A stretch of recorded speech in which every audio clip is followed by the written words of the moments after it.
Muy buenas tardes a todos. Última clase del Seminario de Alquileres. Muchas gracias a todos por unirse. Les pedimos por favor que silencien sus micrófonos, como todas las clases. Preguntas al finalizar.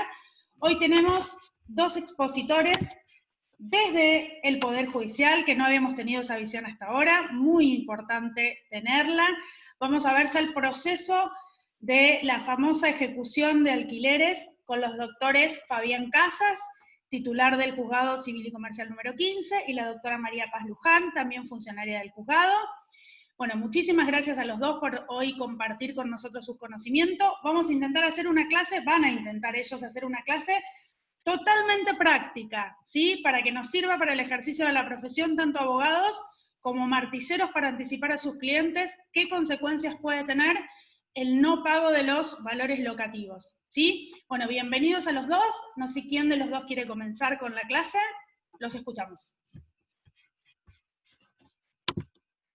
Paz, tenés el micrófono silenciado. Ahí está. Ahora sí. Bueno, buenas tardes. Va a empezar Fabián, pero está silenciado. A ver. Ahí, León. Ahí está bien. Perfecto, Fabián. Perfecto.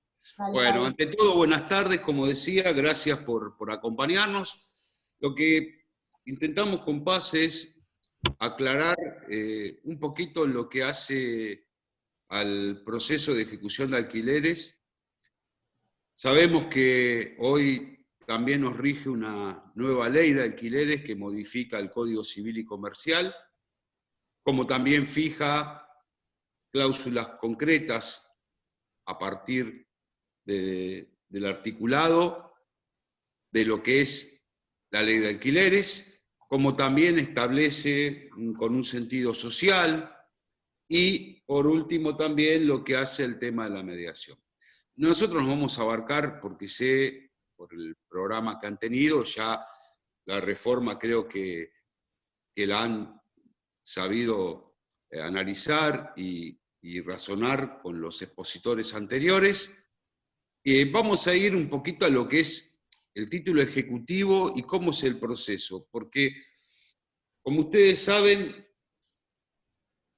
hoy estamos en una situación muy difícil por la que atraviesa el mundo, no solamente en nuestro país, y que nos ha generado todavía más consternación en cuanto a lo que es la clase media, el acceso a la vivienda, que ha, por supuesto, aminorado lo que es los índices en la construcción, y que, evidentemente, la familia argentina hoy, que no pudo llegar a una vivienda, es muy difícil que también acceda. Entonces tiene que tener normas claras en lo que hace a una ley de alquileres que en sí tiene algunas cuestiones que son claras, otras que no son tan claras, pero van a dar lugar a varias controversias. Una de ellas es que tal vez con algunas exigencias la oferta va a ser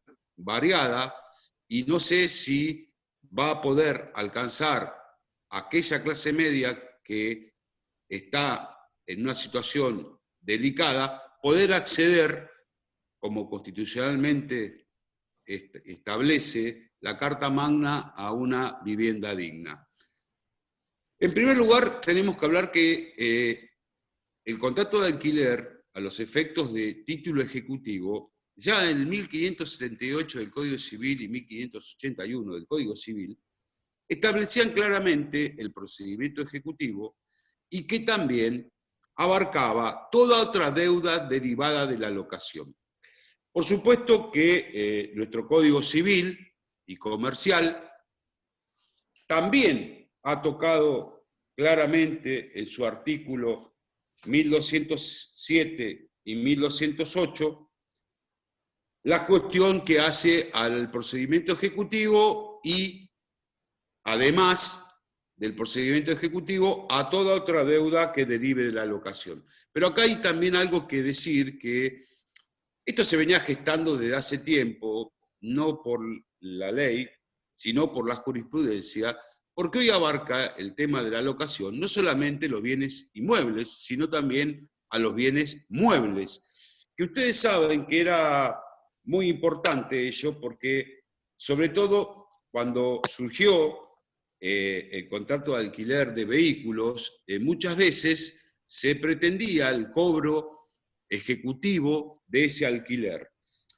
Ustedes fíjense que hoy el Código Civil incluye los bienes muebles, con lo cual esa jurisprudencia, que a veces era muy resistida, porque decían que se trataba de una locación de servicios y no de cosas, ha dado lugar, me acuerdo allá lejos hace tiempo, cuando yo era prosecretario del juzgado del doctor Novelli, que tuvimos la posibilidad de un caso similar y seguimos el procedimiento ejecutivo y se procedió a la ejecución de ese canon locativo establecido. ¿Qué clase de título es? En primer lugar, acá hay una cuestión que hace a la discusión, porque entiendo yo que es un título incompleto, causado y que contiene la causa. En los títulos ejecutivos, lo importante para ver la operatoriedad, su ejecutabilidad, no solamente los rasgos de título ejecutivo, que como todos sabrán es deuda líquida, exigible, una obligación de dar sumas de dinero líquida, fácilmente liquidable y exigible, y cada uno de los títulos debe estar dentro del encuadre legal correspondiente. ¿Por qué digo que es un título causado que contiene la causa? Porque surge propiamente del contrato de locación los términos acabados del negocio que uno intentó transitar con la otra parte. Ahora, pregunto, porque algunos autores dicen, es un título completo. Y yo digo, en esto, por ahí, dentro de la misma cátedra que también junto con la doctora Luján componemos la práctica civil y comercial 2, nuestro titular, él entiende que es un título completo. Yo voy a explicar por qué entiendo, a mi humilde opinión, que es un título incompleto. Porque si el contrato es escrito y tiene firma certificada, es decir, saqué a Cocodrilo Dandy del bolsillo y me fui hasta un escribano, fui hasta lo de la escribana Elba Frontini, junto con la otra parte y certificamos la firma, ustedes me dicen, no va a haber posibilidades de llevar a que el locatario manifieste si eso ha sido locatario y que reconozca la firma, porque ya está suscripto y certificada su firma ante un notario. Está bien, entonces ahí yo daría a la derecha, diría, bueno, entonces ya es un título completo, coma, y acá es lo importante. Ustedes fíjense que el 521 me está dando la pauta de que es un título ejecutivo, el crédito por alquileres o arrendamientos de inmuebles. Perfecto, pero cuando voy al 523 del CPC, me indica que en la ejecución por alquileres o arrendamientos, el demandado manifieste si es locatario y en caso afirmativo exhiba el último recibo. Con lo cual, yo digo, si es un título causado que contiene la causa, también dentro de esa causa y de esa relación jurídica está un tema que es el importe. Entonces, yo digo, si la firma está certificada y me dicen, es un título completo, yo diría, esperen, porque hay que leer bien. Y esto no es ser riguroso con el texto, sino ver el análisis y componente de esta ejecución de alquileres. Está perfecto que el título quede en principio con esa firma certificada, te dicen es completo. Y yo diría, sí, pero hay dos cuestiones. Lo cito al accionado a que manifieste y reconozca la firma, si es locatario y reconozca la firma, pero también a que exhiba el último recibo. ¿Saben por qué? Y en esto la mayor parte de la doctrina, dígase Bustos Berrondo, Falcón,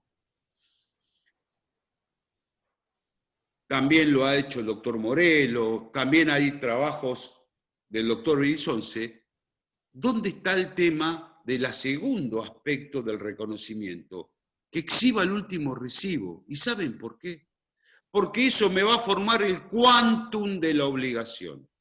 Por lo tanto, pese a que esté el instrumento con las firmas certificadas por ante notario, ante escribano, necesariamente me falta una parte que compone el título ejecutivo, que es la liquidez de la obligación. Vuelvo a reiterar, hay algunos autores y doctrinarios que dicen, si está la firma certificada, vía libre. Considero, a mi humilde opinión, que no, que necesariamente debo citar al accionado a que reconozca si eso ha sido locatario, exhiba el último recibo. Y al fiador, por supuesto, no lo voy a citar, porque ya está la firma reconocida. Esto es muy importante, hacia el quantum de la obligación.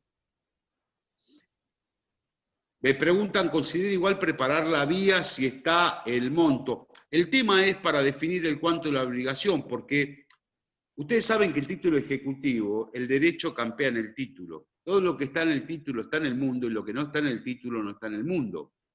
Pero lo que dicen los autores es, para no dejar vía libre a que el accionante determine el monto, si bien surge, yo digo, se deben los meses de enero a junio a pesos 20.000, y son 120.000, pero para que no quede ninguna duda al respecto, yo lo tengo que citar a que me exhiba la accionada el último recibo.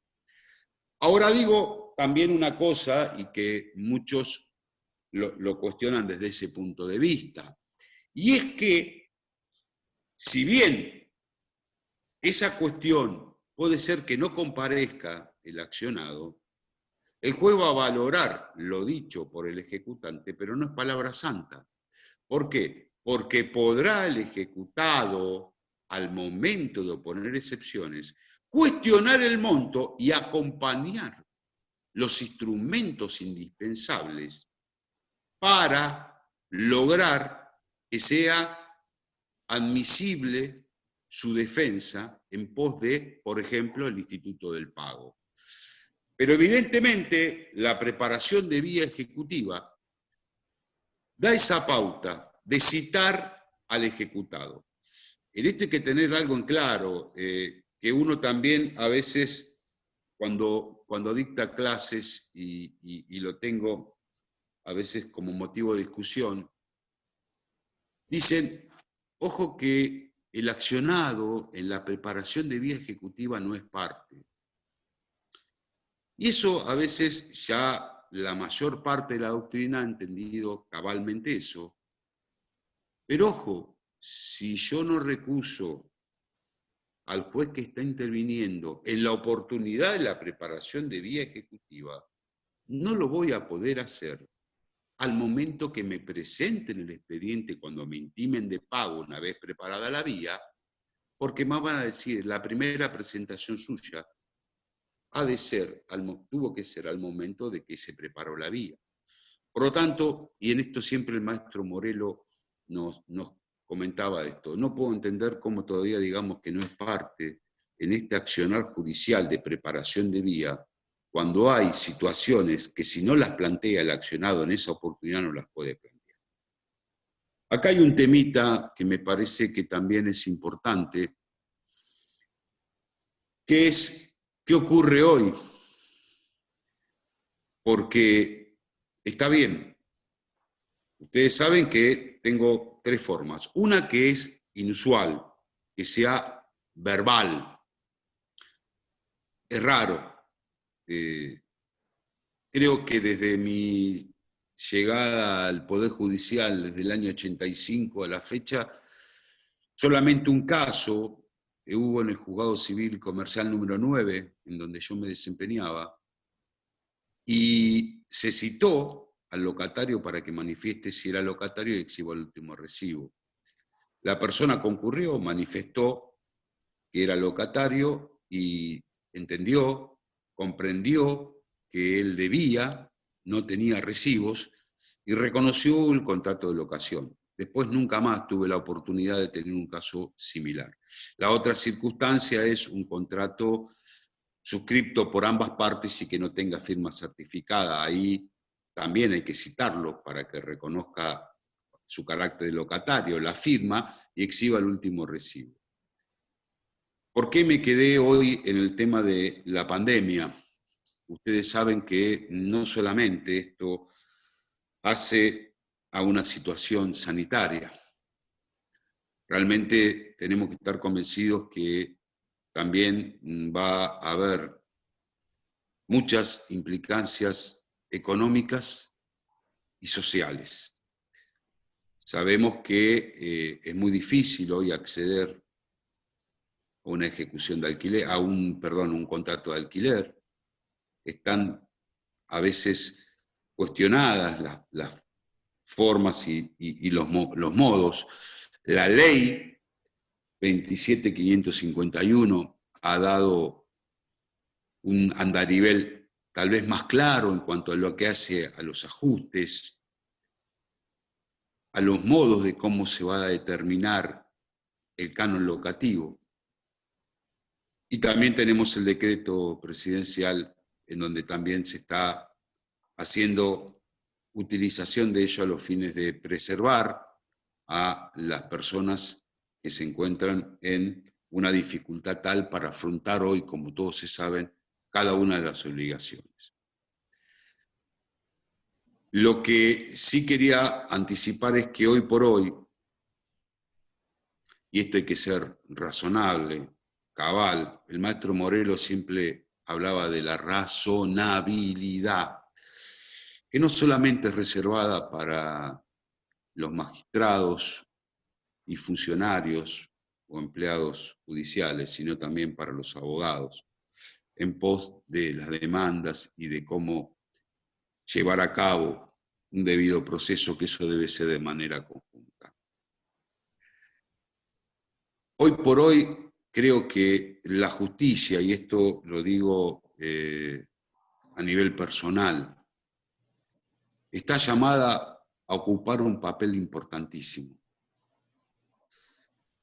Ha sido muy criticada, y es muy criticada, y en eso tal vez las cuestiones que se critican son merecedoras de análisis, y los jueces tenemos que estar preparados para hoy tener la claridad de que tenemos que tener un sentido social y ver no cuestiones teóricas, sino casos prácticos. ¿Por qué? Porque estamos llamados a ser prácticos, reales, precisos y brindar un servicio adecuado de justicia. Yo siempre lo digo, no porque sea un discurso que tenga, sino porque realmente lo siento. Si uno no está a la altura de las circunstancias, tiene que descolgar el saco y volverse a su casa. Y creo que hoy es cuanto en estos momentos estamos pasando, cuanto los jueces tenemos que ser más atentos a la realidad. ¿Por qué digo esto? Ustedes saben que hoy el tema del aislamiento social obligatorio por supuesto, a nivel país y en lo que a nosotros nos respecta, ustedes como abogados se han visto impedidos y se ven, porque el 24 de agosto comenzamos y el 31 otra vez se suspendió. Siempre estuvimos desde el 19 de marzo en adelante, trabajando, hoy de manera virtual. Pero la gente, el propio abogado, se vio a veces impedido, y me acuerdo que se presentó una demanda, un amparo, y ahí también teníamos que haber sido más claros los jueces y haber acordado la posibilidad de que el abogado se acerque hasta su estudio, porque es su herramienta y de la manera que, de carácter alimentario, su trabajo. ¿Y por qué hago todo esto? Para algo muy concreto. que se ha registrado. Ya lo tengo en cuenta. Si alguien me puede anotar las preguntitas, yo ¿Por qué? Porque el otro día, casualmente, evidentemente se hace muy difícil, primero notificar, acá no hay traslado de demanda, sino en primer caso citar para que reconozca la firma. En primer lugar, se está, y ustedes lo saben, dificultándose la notificación a la parte demandada, sea una citación, sea un traslado de demanda. En segundo lugar, no se puede trasladar hasta el juzgado. Y entonces nos preguntamos, en primer lugar me lo pregunté y lo conversé con mis funcionarios, que son mi mano derecha. Y ahí donde digo que tenemos que ser reales, prácticos y concretos. Si yo reclamo un alquiler, y hoy se hace imposible preparar la vía por el acercamiento, porque tiene que ser personal.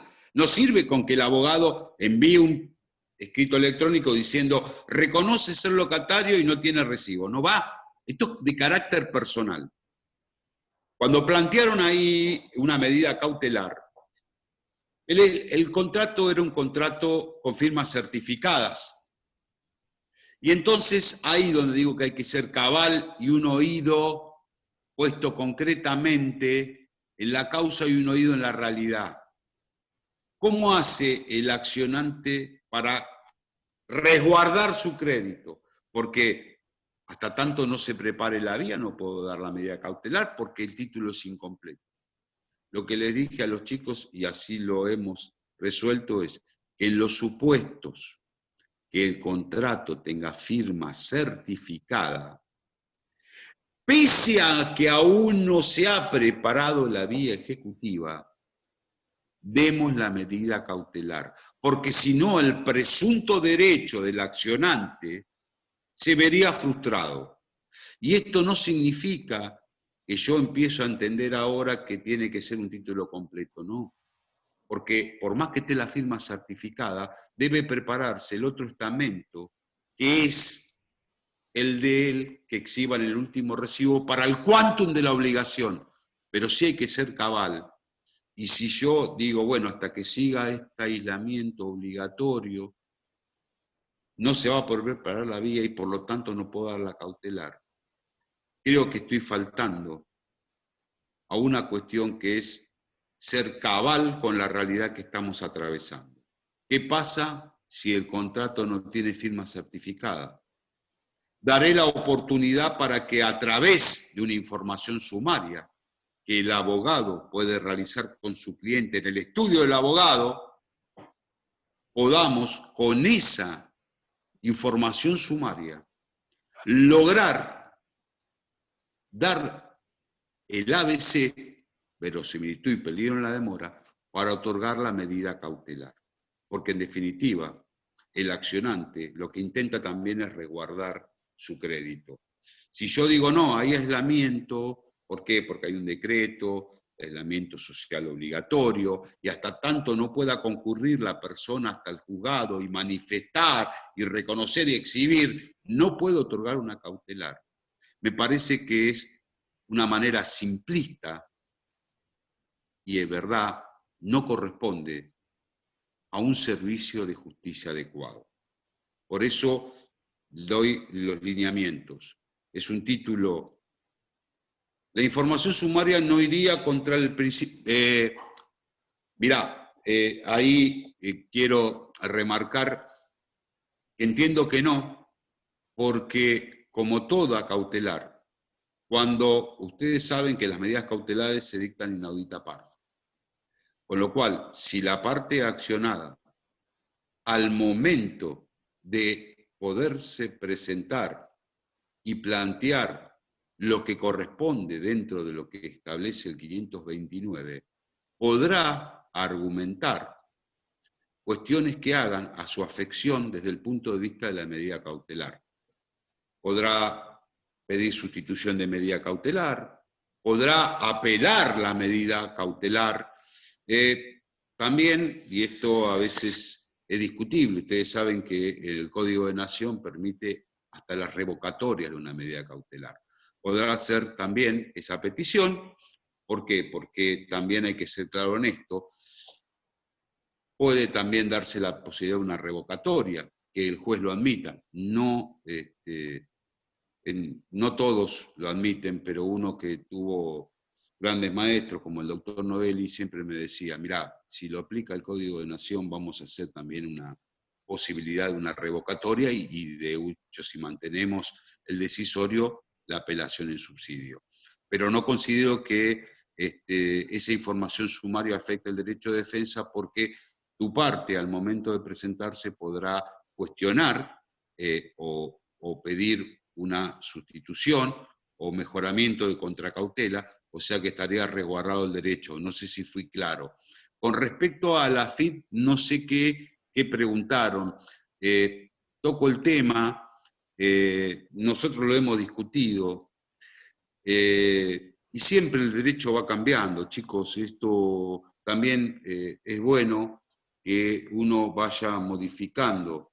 Hoy el derecho realmente se mueve a pasos agigantados y hay que estar atentos, porque si no subimos al tren nos quedamos en la parada y no podemos nunca más ir al punto de destino. ¿En qué aspecto digo esto? Nosotros, por ejemplo, lo analizamos con los chicos en el juzgado, y cuando citamos para preparar la DIA, decimos que previamente deberá la parte accionante comunicar a la AFIP la relación jurídica, o sea, el contrato de alquiler.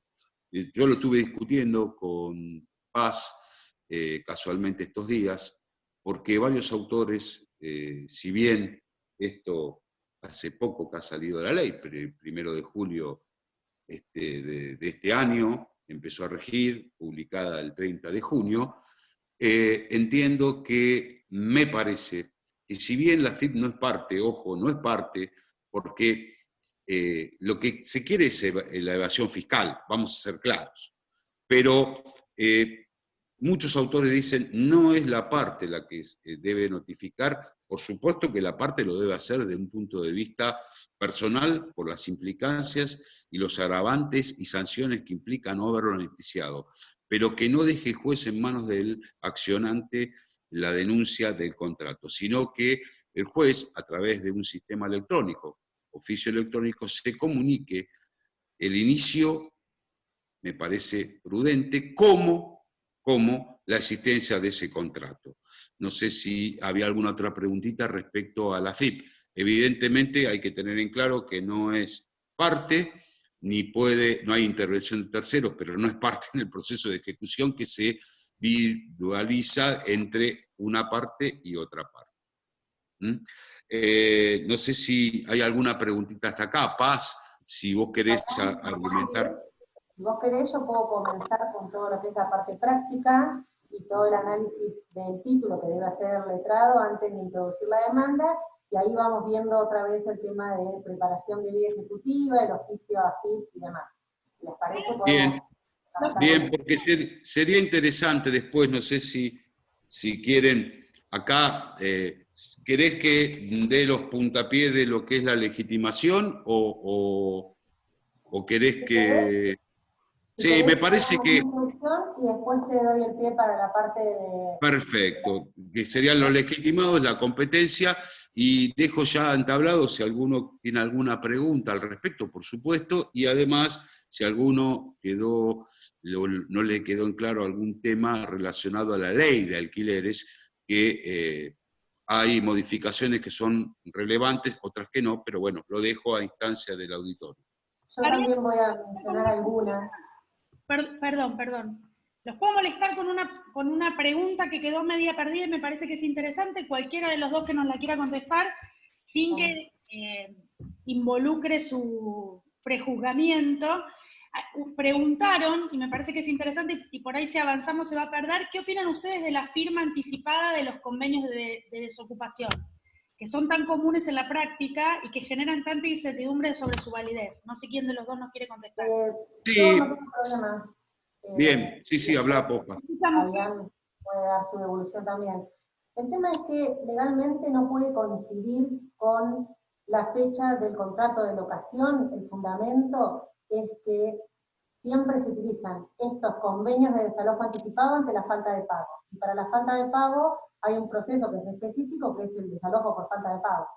Entonces, lo que se intenta hacer es que no coincide, que no sea esa la causal. Tampoco entendemos del lado del Poder Judicial por qué insisten en causar ese convenio, firmarlo el mismo día y causarlo en la falta de pago cuando simplemente pueden poner la fecha el día siguiente y quitar la causa y es plenamente válido. Es una cuestión legal, la jurisprudencia local ya lo ha dicho en más de una oportunidad, que si coincide con la fecha del contrato de locación y está fundado en la ausencia de pago, no tiene validez. Entonces, es como que en primera instancia sí, puede dar su opinión, pero en definitiva tenemos que seguir el lineamiento de Cámara porque sería un desgaste jurisdiccional a cualquiera de las partes, sacar algo en contra de lo que es criterio de la alzada departamental. Lo vi Sí. también, pero pensé que lo íbamos a dejar para más adelante. No sé si se escuchó bien, si no me tengo que acercar más la cámara. Sí, yo lo que dice Paz es clarísimo, es decir, comúnmente se realiza, tal vez de manera muy simple, que la misma fecha en que se firma el contrato se realice el convenio de desocupación, y en ese aspecto estaría vulnerándose una parte que sería la del locatario, que tal vez con el acceso rápido a una vivienda firma cualquier cosa. Siempre digo lo mismo, y esto es la doctrina y la jurisprudencia, en este caso de nuestra Cámara Departamental, evidentemente lo que hace es no permitir la accesibilidad a ello, y me parece coherente. Muchas veces también nos encontramos con sistemas de adhesión, y acá lo dejo para también, no sé si es el tema de hoy porque nos va a llevar mucho tiempo, lo que hace a la Ley de Defensa del Consumidor, que uno sabe que, como siempre digo, no está solamente en cuestiones que uno puede decir donde voy a comprar un electrodoméstico y demás, sino que está en todo lo que es el ámbito del derecho. Lo digo también consuetudinariamente en cada una de las áreas en que nos toca actuar. Y acá muchas veces dicen, bueno, pero la ley de alquileres no estaría dentro de lo que es la ley de defensa del consumidor. A veces cuando son realizados por profesionales, ahí creo que encuadra en el artículo 2, y cuando la persona que es comúnmente para habitación entra dentro de la figura del artículo 1 y puede haber una relación de consumo. Vuelvo a repetir, en aquellos contratos que son contratos de adhesión. Y si bien está cuestionado ello, el doctor Márquez, en un trabajo que realizó sobre la defensa del consumidor y la ley y el contrato de alquiler, lo que dice, ojo, no solamente está la ley de defensa del consumidor, sino que está en juego una norma que es la del artículo 42 de la Constitución Nacional, que emerge en la garantía constitucional y que merece ser apreciada. Con esto digo a los efectos de estas cuestiones que a veces son contratos de adhesión, donde también dentro del mismo contrato se establece una cláusula de desocupación, con lo cual también ahí creo que también estamos llamados los jueces, y esto es lo que siempre recalco, a prestar atención, porque es una realidad social, no es que estamos en cuatro paredes, por eso sigo insistiendo en esto. Hay que estar en contacto con la realidad, y hoy más que nunca. Paz, si querés seguir con lo tuyo y después vamos a los legitimados. Bien. Bueno, espero que se escuche mejor con los auriculares.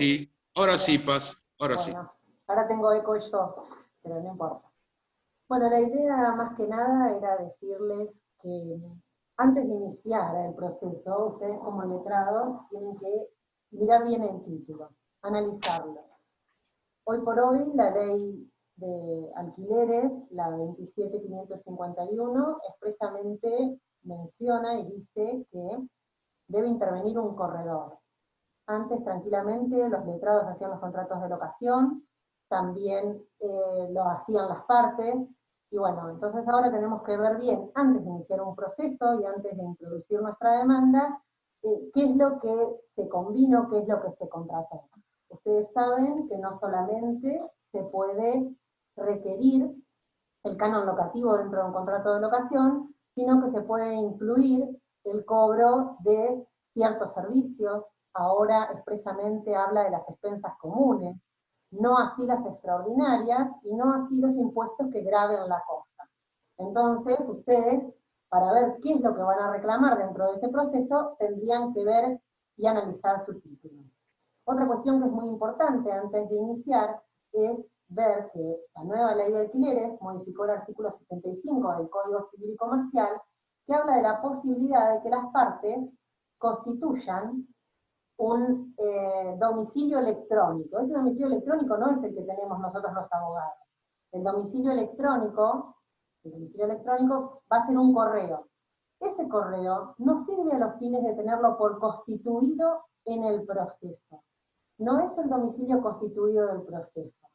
Por lo tanto, más allá de que ahora estemos en pandemia, tampoco podemos hacer uso dentro del proceso de ese correo o domicilio electrónico. Sí van a ser válidas todas las notificaciones que se hagan prejudiciales, pero no a los fines de la judicialización del contrato de locación.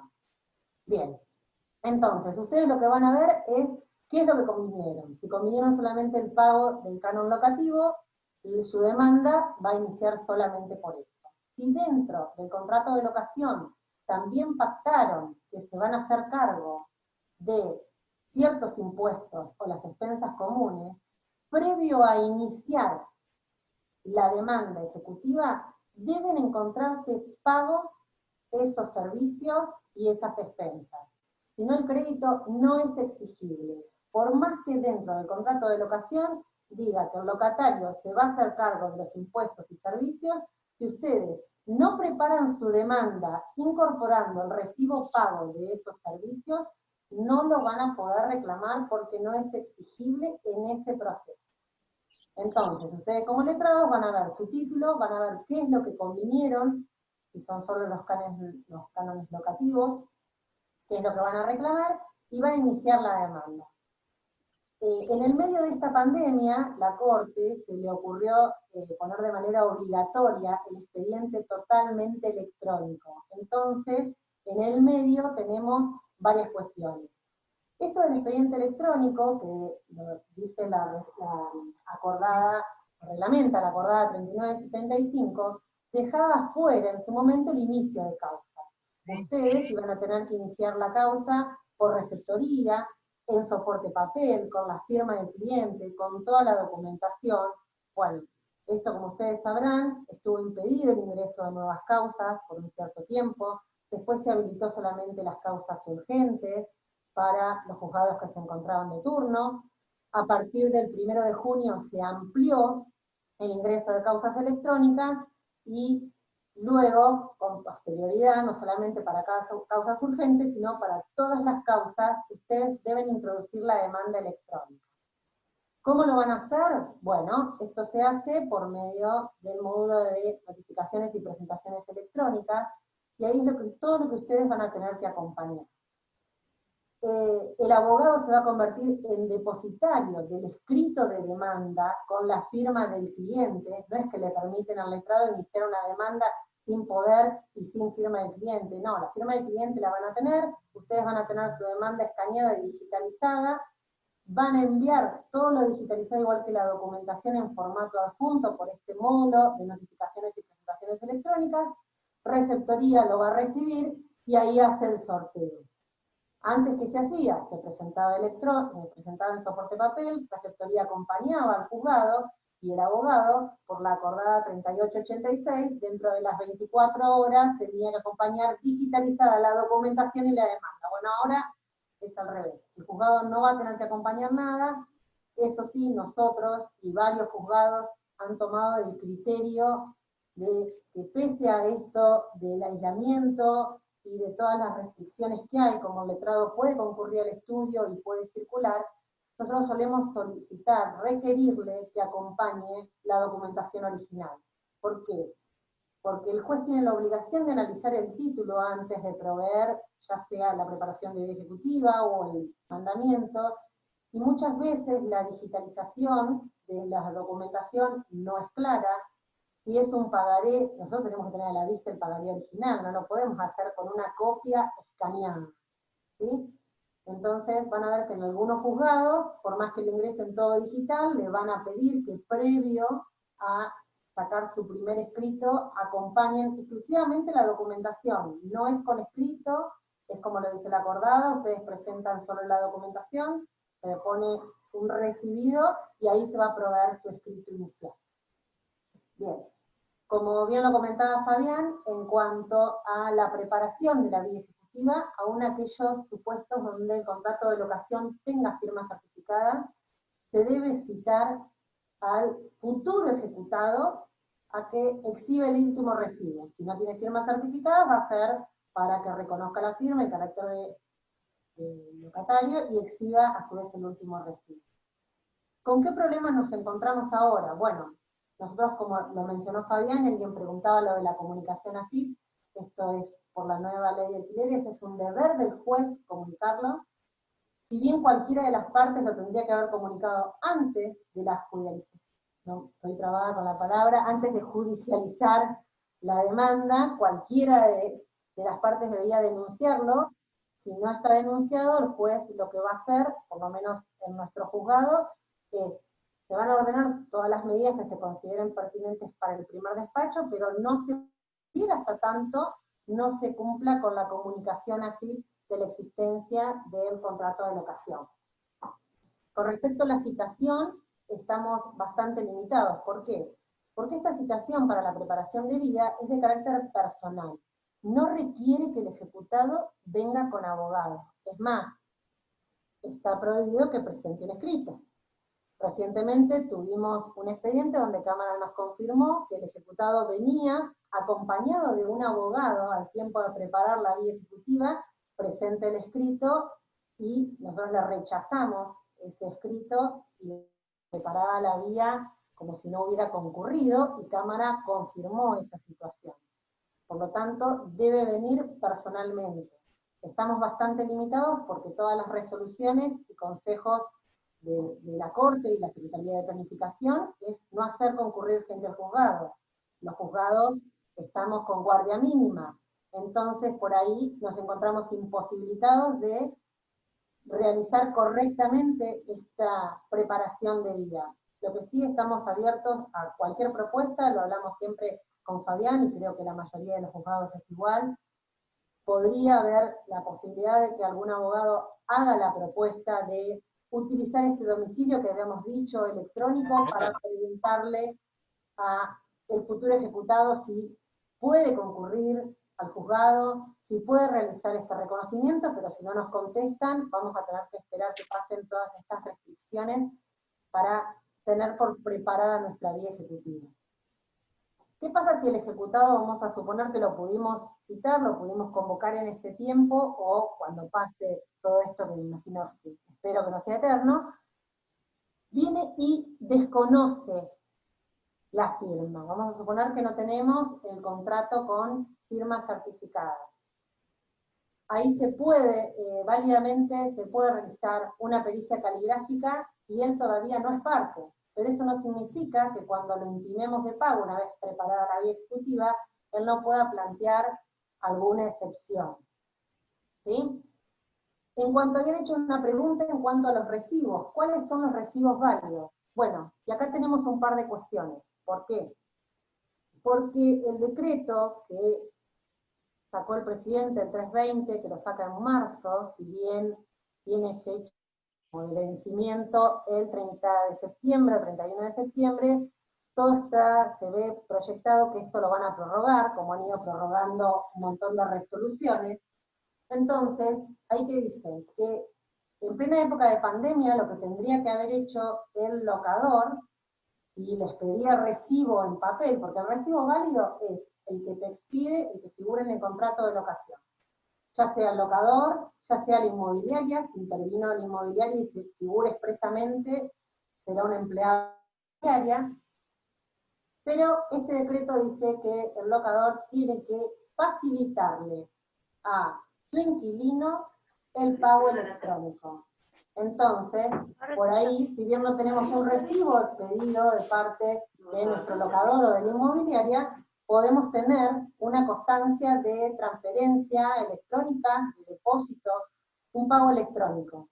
Eso también es un nuevo desafío, tanto para ustedes como letrados, como para nosotros dentro del Poder Judicial, porque no podemos desconocer la validez de una transferencia hecha a una cuenta, más allá de que quizás no esté figurando en el contrato de locación, porque esto no pudo preverse al inicio de nuestra relación locativa, pero si surgió durante la pandemia, ahí vamos a tener una notificación que debió cursar el locador hacia el locatario, dándole los datos para esta transferencia o este depósito. Eso también debería considerarse válido como recibo. Obviamente no vamos a encontrar doctrina que habla al respecto, porque esto es todo muy nuevo.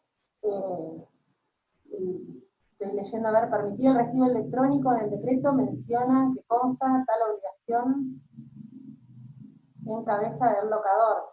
Claro, por supuesto, el locador es el que tiene que decir, no es pedir el recibo, sino el locador es el que tiene que decir, darle la posibilidad a su inquilino de hacer un pago electrónico, por todo esto de las restricciones.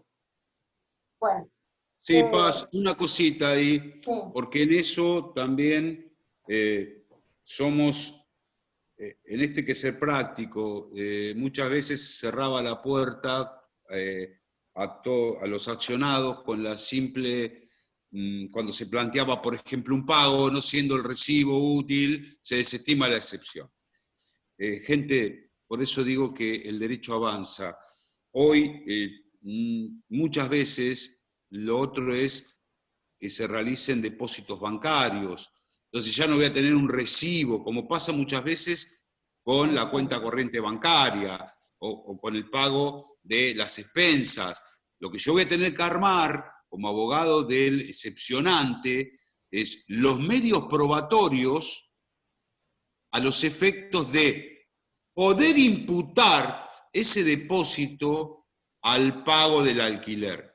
Será la prueba documental, el recibo que me otorga el banco, el depósito, más la informativa, no para que reconozca el banco la autenticidad, sino para que acompañemos nosotros un comprobante al oficio y el banco manifieste si es el que usualmente utiliza. Y tercero, la prueba pericial contable para determinar en los registros, si es que tiene el locador, el tema de la imputación del pago.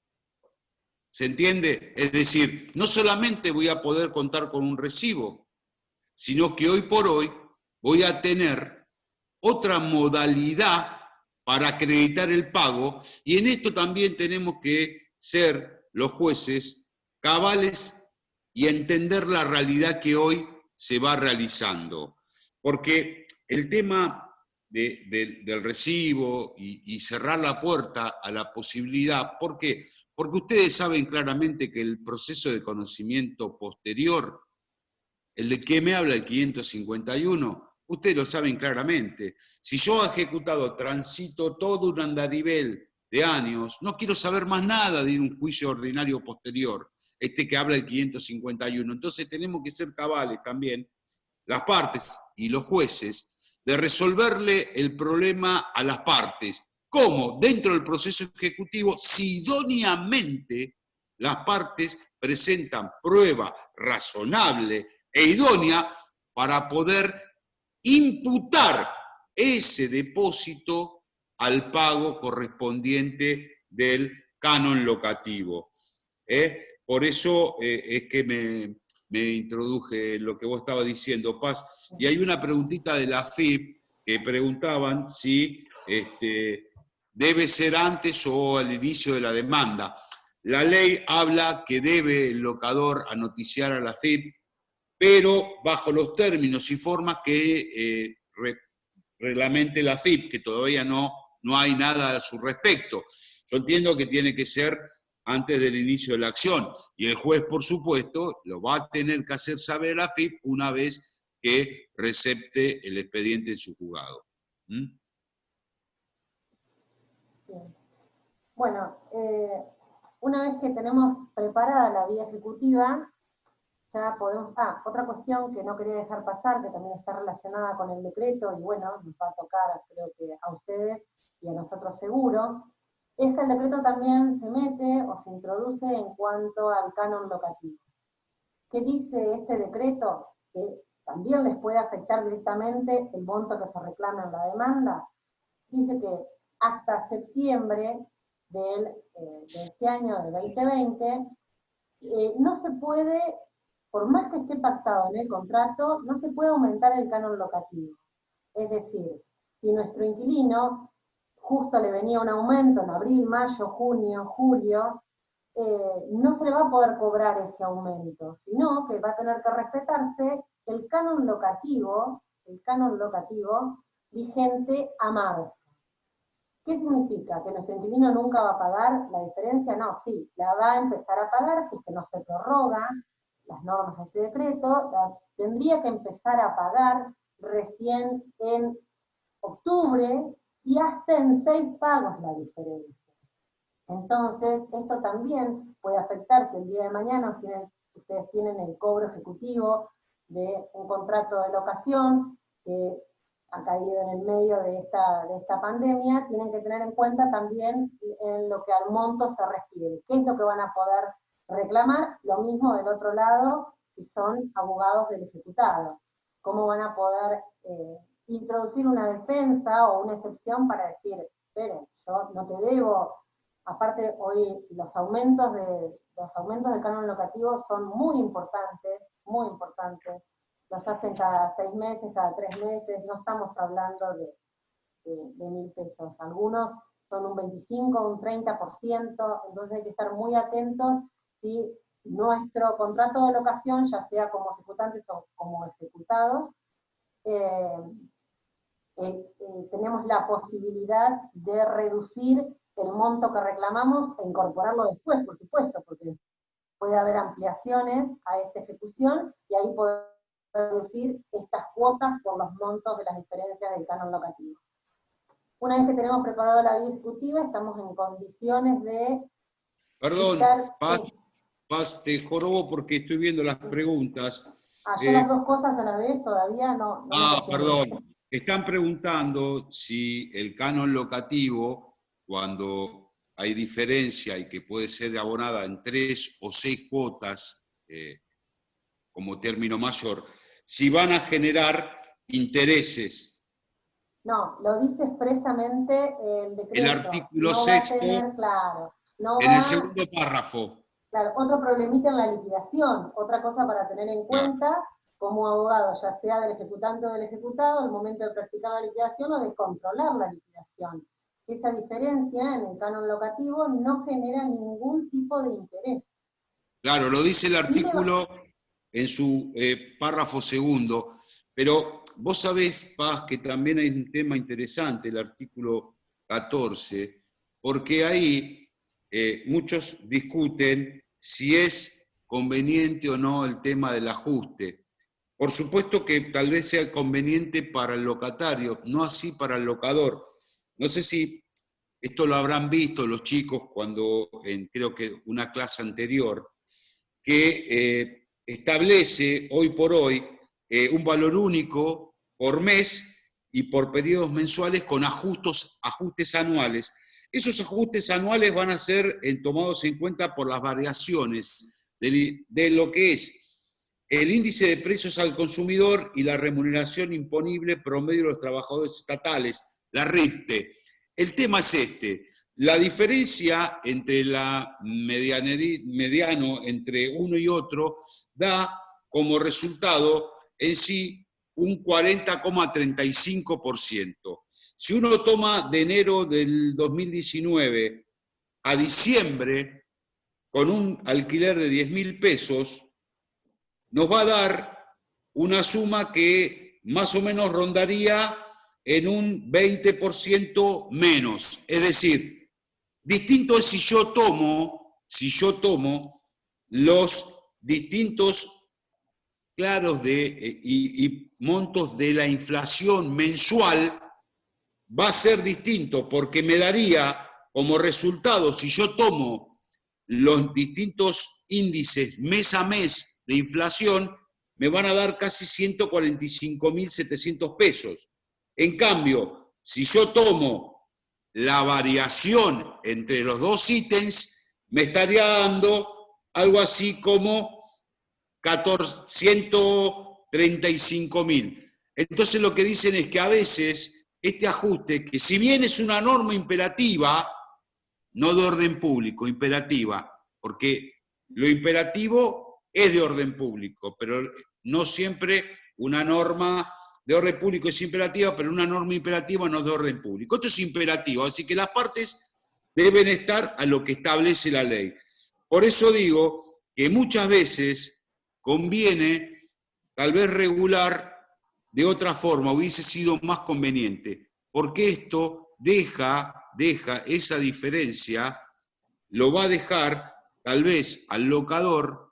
Por eso cuando yo comencé la reunión dije, va a haber mucha oferta y tal vez no poco lo que hace el alquiler, porque no están de acuerdo muchos los locadores. Uno es locatario, yo soy locatario, y lo entiendo. ¿Por qué? Porque si yo tomo esta variación entre el índice de precios al consumidor y el RIPTE, va a ser menor que si tomo, y sabemos que la inflación no nos da anualmente un 40%, da mucho más. Lo quería dejar sentado para que sea algo práctico, que a veces nos va a esto llevar a decir, ¿podremos establecer en el contrato un ajuste distinto? En principio es una norma imperativa. Ahora, la voluntad de las partes, como no es orden público este artículo, puede ser dejado a la voluntad de las partes y la buena fe. Ahora, después no podrá venir en un proceso de conocimiento, si quiere ver una repetición o demás. ¿Por qué? Porque él lo aceptó. ¿Se entiende, chicos, esto? Lo del ajuste. El promedio entre el IPC y el RIPTE nos va a dar más o menos un 40%, y la inflación anualmente supera el 40%. Por eso a veces la parte locadora no se ha sentido a gusto, por lo menos en los pocos comentarios que uno ha escuchado y leído, porque no está atemperado el tema de cómo va a variar el precio del alquiler. Sí, Pachu. Bueno, entonces, una vez que tenemos preparada la vía ejecutiva, el juez que ya analizó el título, que ya comunicó a AFIP la existencia de este contrato de locación, puede dictar la medida cautelar y a su vez va a intimar de pago al ejecutado. Ahí sí el ejecutado debe venir y concurrir con su abogado, y lo va a hacer en idénticos términos que habíamos dicho, todo mediante presentación electrónica. Con la ventaja que tiene el abogado del ejecutado, que ya sabe el juzgado, le está corriendo un plazo, ventaja no, porque está corriendo un plazo, pero bueno, puede venir y presentarse a oponer todas las excepciones, que no las vamos a mencionar, que son las que están en el código, si es que tiene para poner excepciones, o puede allanarse a la pretensión. ¿Cómo hace para allanarse a la pretensión? No puede venir simplemente y decir, me allano. Lo que debe hacer es depositar en su caso el monto que le están reclamando. También estamos imposibilitados hoy por hoy de intimar de pago, porque como ustedes sabrán, la Oficina de Mandamientos y Notificaciones también está con un servicio mínimo casi nulo, porque es solamente para aquellas diligencias que tengan carácter urgente y habilitación.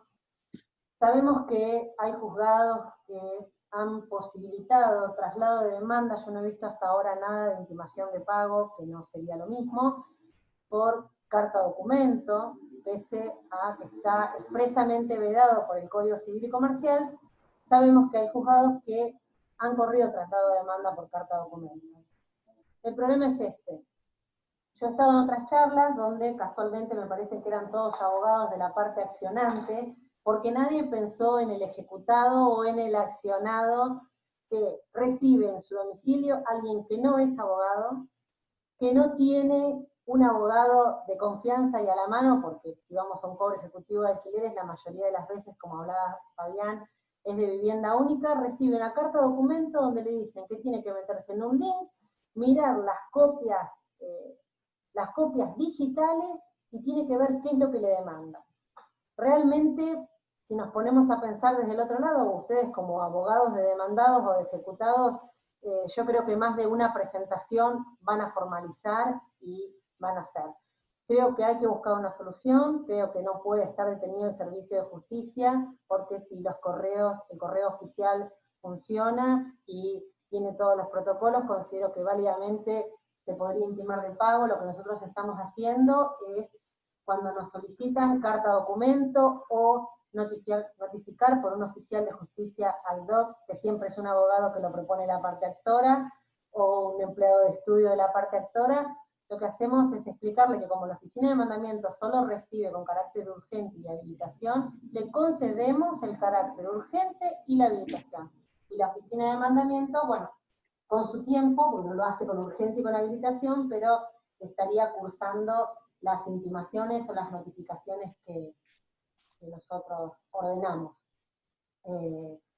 Me parece que es la única forma de poder respetar y garantizar el derecho de defensa de la persona que recibe una intimación de pago o que recibe, en su caso, un traslado de demanda, pero bueno, sabemos que es uno de los tantos temas donde no hay un criterio uniforme en todos los juzgados, y es un arduo trabajo para ustedes, profesionales de afuera, tratar de conocer o intentar conocer el criterio de cada uno, ¿no? Si bien la sala tercera, de acá de Mar del Plata, no es en un proceso ejecutivo, pero se los menciono porque les sirve para el ejercicio de la profesión, habilitó el traslado de demanda por carta documento, es exclusivamente una sola sala, no es doctrina de toda la Cámara, fue un caso excepcional, y mandó a primera instancia para que primera instancia garantice el derecho de defensa y le diga cómo tenía que diligenciar y hacerse de toda la documentación el demandado.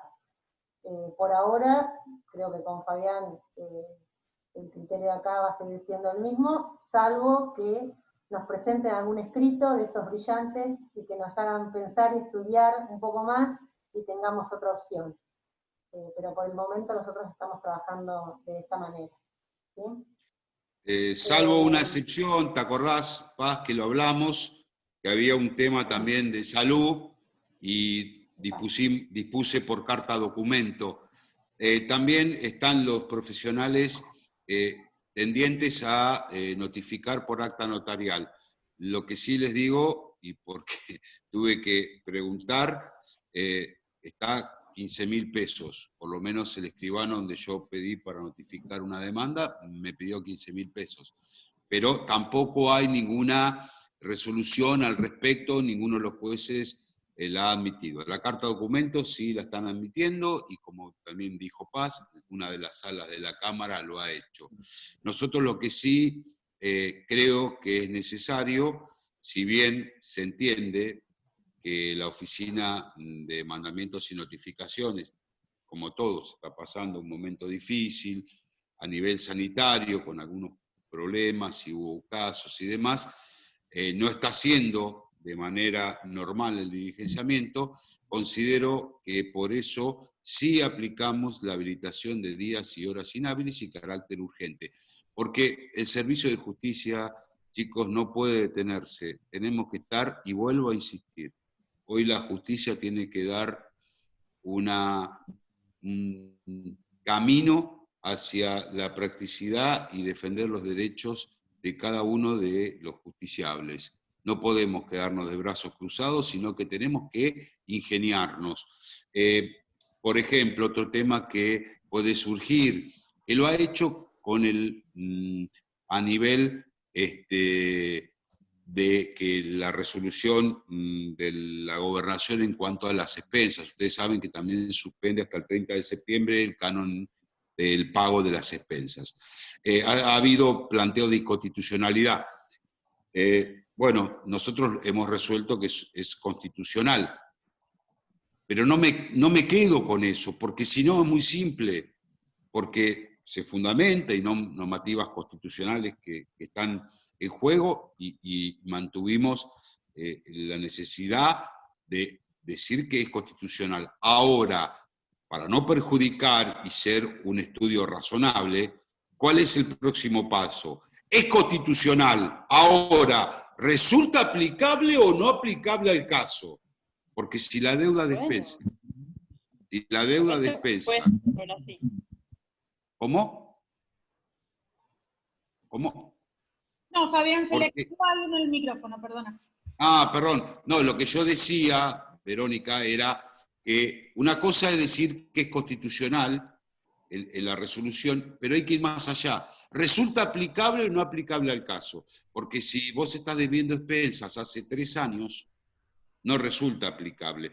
Yo creo que lo mismo, todavía no ha pasado con la ejecución de alquileres, todavía no hemos tenido, pero si plantean la constitucionalidad, por supuesto que vamos a estar, y esto no es emitir opiniones, la consideración que uno hace, por lo que es la vía constitucional, entender que es constitucional, pero a ir más allá de decir, ¿resulta aplicable o no aplicable al caso concreto? Porque evidentemente si se deben alquileres hace 2 años para atrás, no estamos dentro de lo que es la emergencia.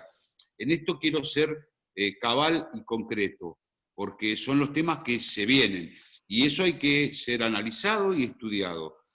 Y no tengan miedo si el juez va más allá en cuanto al análisis, porque siempre va a tener, porque se da la posibilidad del 34, inciso quinto y el 36, es mejor un juez que utilice las medidas para mejor proveer que un juez que no las utilice. Porque ustedes, si son de la parte contraria, van a poder regular lo que es el principio de igualdad y defensa en juicio, controlando esas medidas llevadas a cabo.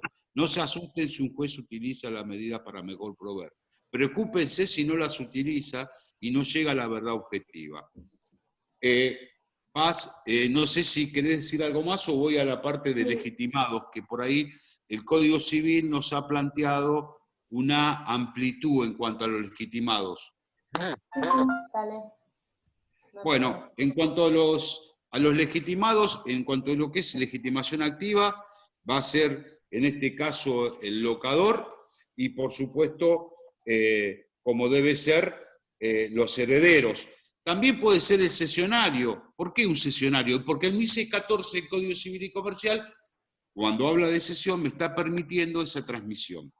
Pero ¿qué pasa con la legitimación pasiva? Porque la activa, digamos que es simple, o es el titular o el locador en cuanto a la administración, que puede ser un representante y está acreditado, por supuesto esto tiene que estar acreditado al inicio de la acción, o los herederos o un cesionario que va a tener que acompañar el contrato de locación, más integrando el título ejecutivo ese contrato de cesión.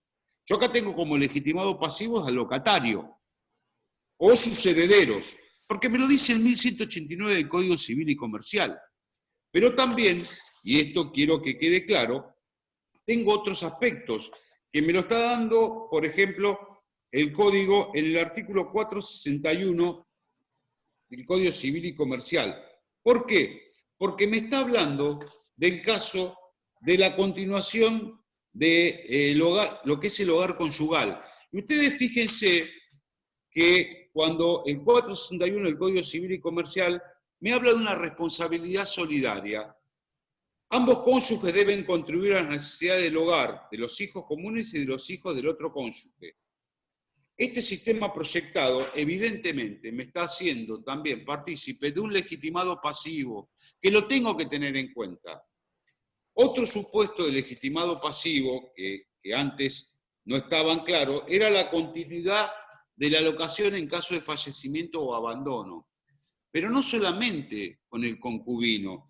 En esto lo tenemos claro porque en las uniones convivenciales el artículo 9 de la ley 23.091, aquella ley que tanto tiempo tuvimos como ley de locaciones, hoy yo tengo el 1190 del Código Civil y Comercial, donde, vuelvo a reiterar, no me habla solamente del concubino, hoy llamado mal concubino, porque hoy tenemos claramente y regulado como conviviente, sino también aquellas situaciones que no son de compartir solamente una relación de sexos y de convivencia, sino también aquellos, por ejemplo, algún sobrino que tiene un trato ostensible, preciso, en cuanto al trato familiar, que lo tenía la ley 23.091, que hablaba de ello, pero en este caso son aquellos casos de parentesco también lejano, que habla de un trato ostensible, claro y preciso. Un año antes del fallecimiento o el abandono de la persona, y entonces yo acá sí me encuentro con algo que no decía la ley 23.091, y que es el plazo de un año.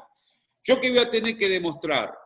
¿El abandono o el fallecimiento? Pasamos un caso concreto. Si es fallecimiento y hay una relación convivencial y la convivencia ha sido registrada, por supuesto yo tendré que acreditar que falleció el locatario, que la demanda va contra el conviviente, que sé que está registrado. ¿Y cómo lo voy a acreditar? Con el libramiento de un oficio al registro de las personas donde se encuentra inscrito esa relación convivencial. Ahí tengo ya el título ejecutivo, está integrado debidamente. Ahora yo me pregunto, ¿qué pasa en los supuestos? ¿Qué pasa en los supuestos que no se trata de fallecimiento y sí de abandono? Y esto claramente lo ha explicado el doctor del Cerro en su libro, que habla de la inhabilidad de título en ciertos títulos, y también lo viene manifestando en varias oportunidades y lo hemos discutido, es ¿qué pasa? ¿Cómo acredito yo en el proceso ejecutivo que hay un abandono y que hay una relación? Y si la relación convivencial no está inscrita, no está registrada. Bueno, ahí yo quiero que también abramos la cabeza, y los jueces también tenemos que abrir la cabeza, porque creemos que el 323, medidas preliminares, solamente es para un proceso sumario. Y estamos equivocados, porque el 323 no solamente es para un proceso sumario, es para preparar los términos debidos de una demanda que yo no tengo ahora para ya presentarla, pero con la medida preliminar lo podré lograr.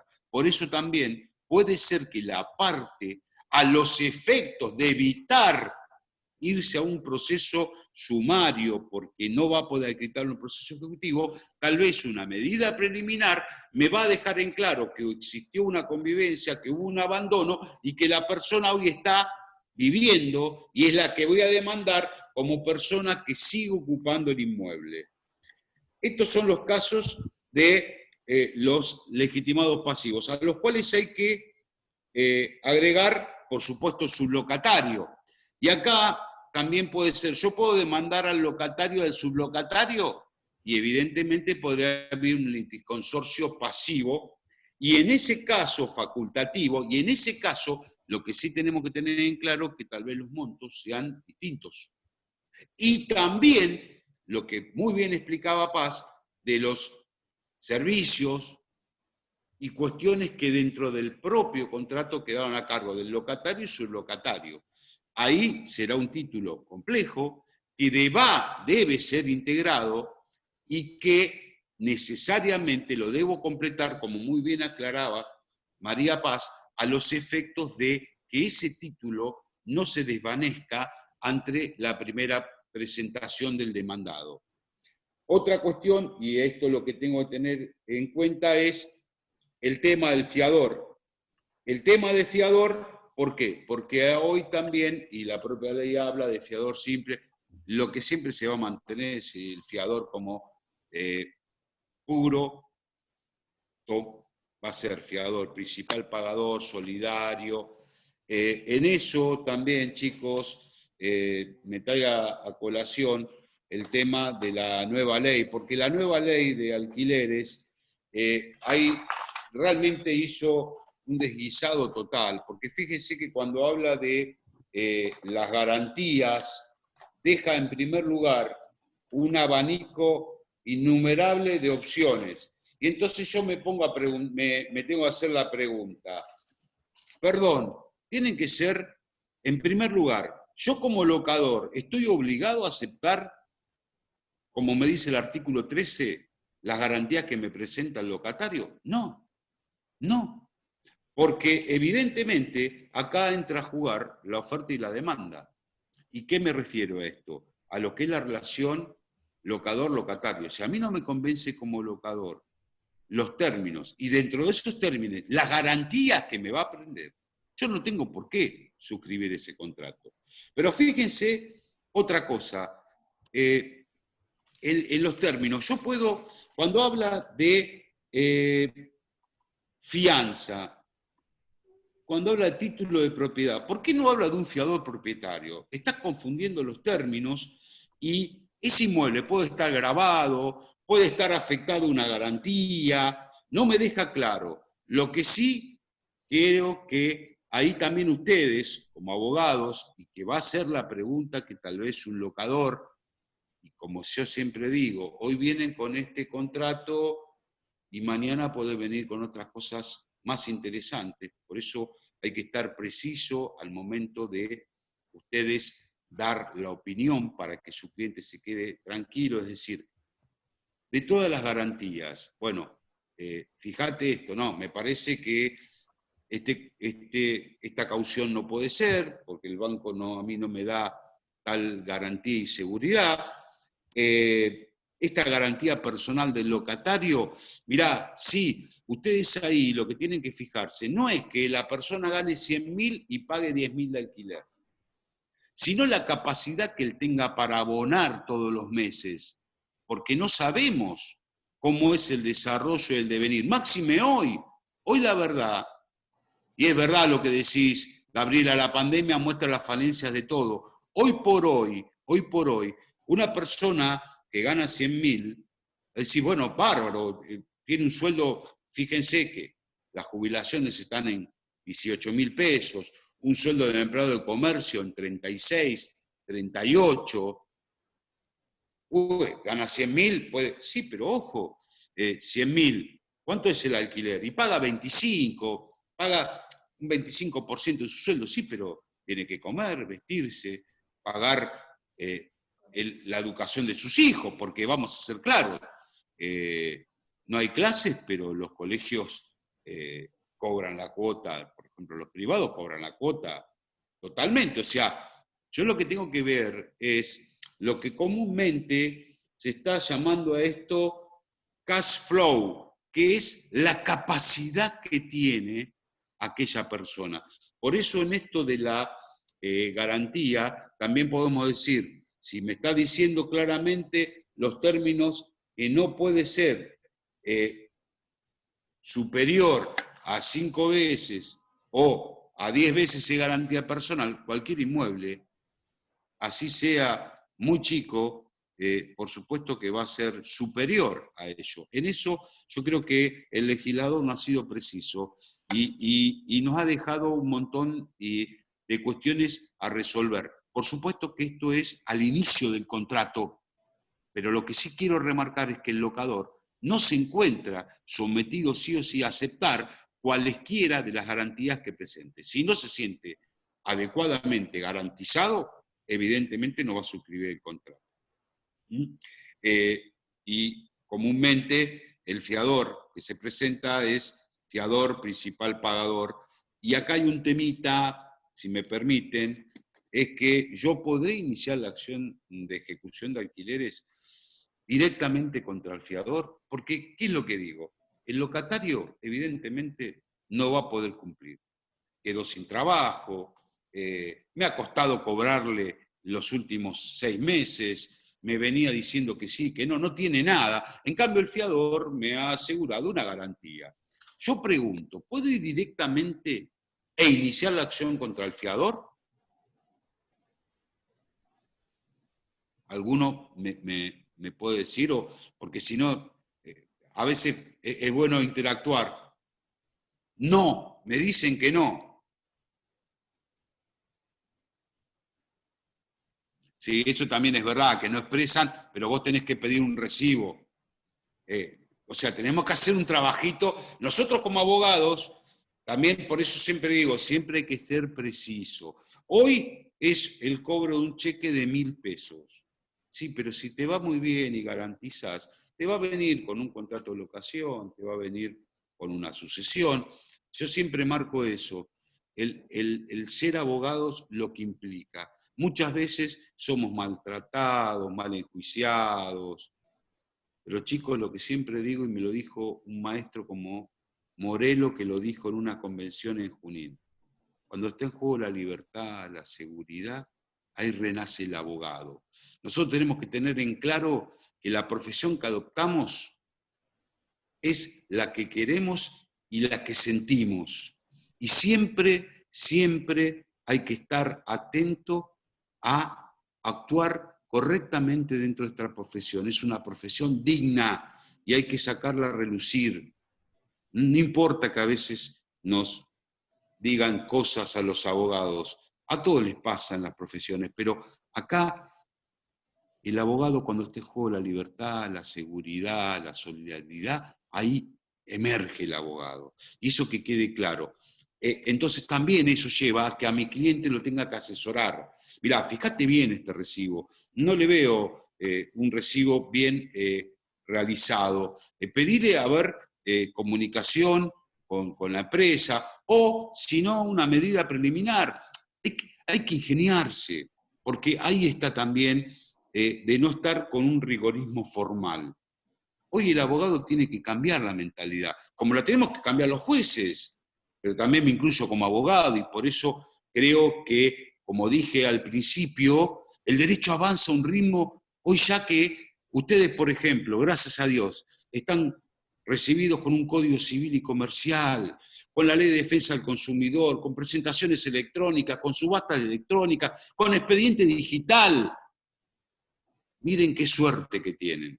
Uno empezó como andando en bicicleta con rueditas, con un código civil del año 68, alguna otra modificación.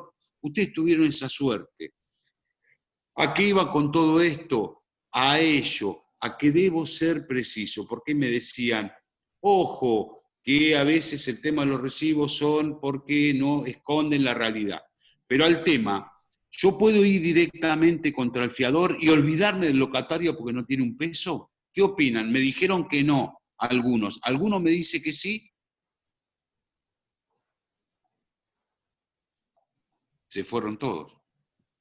Nos abandonaron. Sí. ¿Quién más? ¿Alguna? A ver, ahí sí, no. Está ganando el sí. Va ganando el sí, exacto. Por supuesto que sí. Coma, pero ojo, coma. Necesariamente debo preparar la vía respecto del locatario. Una vez que yo prepare la vía respecto del locatario y que quede preparada la vía ejecutiva, por supuesto, contra el fiador, si las firmas no están certificadas, van a tener que preparar la vía respecto de los dos, como dijimos. Si están certificadas, me quedo con que exhiba el último recibo locatario. Pero una vez completado el trámite de la preparación de vía, que como siempre digo, es un viaje, tengo que ir a Buenos Aires, paro en Dolores, preparo la vía y continúo hacia el 529, que es Buenos Aires. Cuando prepare la vía, ahí queda fuera el locatario. Y la acción, el mandamiento de intimación, va directamente contra el que yo inicié la acción, que es el fiador. Para que quede claro, yo puedo iniciar la acción únicamente contra el fiador, pero necesariamente deberé preparar la vía ejecutiva, si es sin firma certificada, para determinar la relación locativa y el quantum de esa obligación. No sé si creo que fueron los temas, no sé si quieren algún otro tema respecto a la ley. Ay, si me permitís, yo quería agregar algo Sí. de la ley que es interesante, Sí. porque habíamos quedado en el tema del proceso que habíamos intimado de pago y el ejecutado se podía presentar o poner excepciones. No le voy a hablar de las excepciones del código, pero sí algo interesante que incorpora la nueva ley de alquileres, que es el artículo 1204 bis, que habla de la compensación. Nosotros no tenemos que olvidar que estamos hablando de un proceso ejecutivo. En un proceso ejecutivo hemos visto, por lo menos los que llevamos años en el Poder Judicial, que los pocos ejecutados que se presentan en un cobro ejecutivo de alquileres dicen, no le pagué porque tenía roto el agua, no le pagué porque tenía humedad, no le pagué, y nosotros sabemos que en el proceso ejecutivo esas defensas no son viables, no son oponibles, y terminábamos dictando sentencia rechazando esas excepciones fundadas en ese tipo de causas. Bueno, ahora la ley habla de que hay ciertos gastos que pueden compensarse, pero el Código Procesal habla que para que proceda la compensación también tiene que surgir de un título, tiene que ser con un monto determinado. ¿Cómo podemos hacer uso nosotros como abogados de esa compensación que nos habilita la nueva ley de alquileres? Bueno, este artículo, el 1204, viene de la mano con el 1201, que son aquellas reparaciones que tienen que estar a cargo del locador. Obviamente, ahí hay unas pautas de cuáles son, pero podríamos hablar de daños, por ejemplo, estructurales. Se rompió un caño interno que va en la pared. Salvo que el inquilino haya perforado para poner un cuadro, no es culpa del inquilino que se rompa un caño interno de la pared. Ese tipo de reparaciones debe hacerse cargo el locador. ¿Cómo hacemos? Para que después podamos usarlo en un hipotético reclamo o para poder compensarlo. Si es una reparación urgente, nosotros lo tenemos que comunicar. En alguno de los canales que teníamos previstos, ¿se acuerdan que hablamos del domicilio electrónico? Y yo le mandé un mail, porque lo constituimos en el contrato, constituimos ese domicilio. Y le digo, tengo una reparación urgente, que si usted no me la repara en el término de 24 horas, o se hace cargo, porque hay reparaciones que, por más que el propietario quiera, no las puede hacer en 24 horas, pero sí vemos voluntad y predisposición, las voy a hacer a mi costo. Si no es una reparación urgente, son 10 días que le voy a dar al locador. Si el locador no las realiza, las va a hacer el inquilino a su costa. Y se va a guardar el recibo de esa reparación, el costo que le salió total, va a tener que guardar también el comprobante de esa intimación previa que requiere el 1201, y ahí sí podría presentarse en un juicio ejecutivo y oponer esta excepción de compensación por ese monto. ¿Pero por qué? Porque tenemos la deuda respaldada en un documento, que será la factura que nos salió la reparación, los materiales, lo que fuera, y tenemos esa intimación previa debidamente cursada, que no es necesario enviar una carta de documento, que nosotros fuimos previsores y dentro del contrato de locación habíamos constituido este domicilio electrónico, es plenamente válida esa intimación en el domicilio mediante mail para después poder hacer valer todo esto. Es decir, vamos a tener que tener todos estos elementos, haber cumplido con la intimación en los términos que dice la ley que modifica el 1201 del Código Civil, y tener un respaldo documental con un monto fijo que podamos compensar al crédito o aparte del crédito que se nos reclama. Eso me pareció interesante aportarlo porque es una modificación y cambia sustancialmente el modo que teníamos de ver nosotros la compensación del Código Procesal Civil y Comercial, ¿no? Es como que nos cambia todos los paradigmas que veníamos viendo hasta ahora. Claro, Paz, porque fíjate que antes se nos requiere, en lo que es el proceso ejecutivo, que la compensación, para poder ser viable, sea un título ejecutivo completo también, ni siquiera preparar la vía. Yo no puedo preparar la vía para compensar. Pero en el caso la modificación del Código Civil y Comercial en la faz, que habla de lo que es toda la legalidad del consorcio de propietarios, me está dando la posibilidad que hoy yo pueda compensar y llevarlo al plano ejecutivo y no tener que ir a un proceso de conocimiento posterior con los elementos coherentes. No tengo un título ejecutivo, pero sí tengo la factura y tengo evidentemente que yo le comuniqué, como la ley establece, al locador, y ante ello es que planteo la excepción de compensación.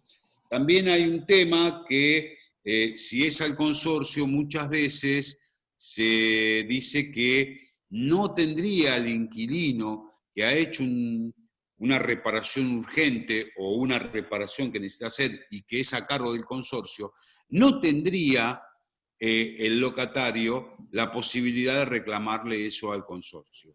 Sí lo tendría el locador por la relación que existe entre el consorcio y el locador. Lo que sí muchos autores dicen, como para dar una posibilidad al locatario, es que haga una acción de tipo subrogación legal a los efectos de poder cubrir que el consorcio abone. Pero la acción directa en sí no la tendría el locatario para reclamarle al consorcio.